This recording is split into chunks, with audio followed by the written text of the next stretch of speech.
The human body contains organs such as bones, the brain, heart, and reproductive organs. The basic cells that give rise to all of the different cells in these organs are called stem cells. One type of stem cell is an egg cell from a woman that has been fertilized by a sperm from a man.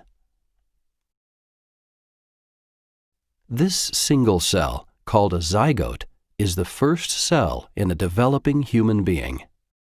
It's also called a totipotent stem cell because it can form any type of cell in the body, as well as the umbilical cord and placenta. After a zygote has divided a few times, it becomes an early-stage embryo called a blastocyst. Embryonic stem cells come from the cells inside the blastocyst. Embryonic stem cells are pluripotent.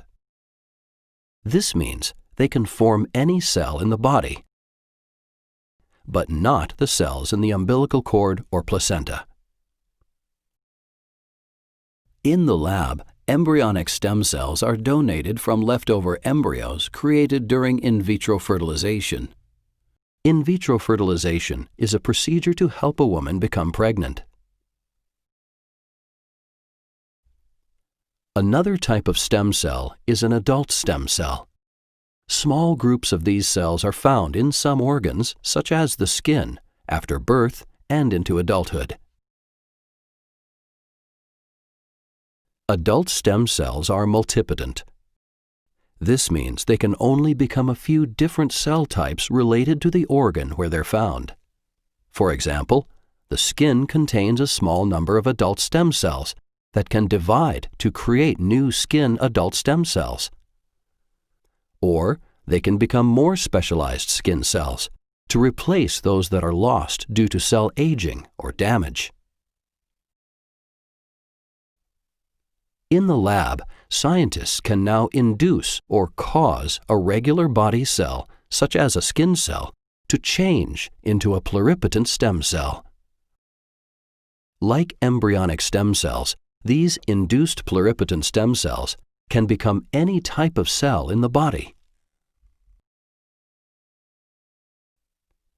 Scientists study stem cells to learn how and why they become many different types of cells. In the future, these cells may be used to regrow tissues and organs that have been damaged by injury or disease.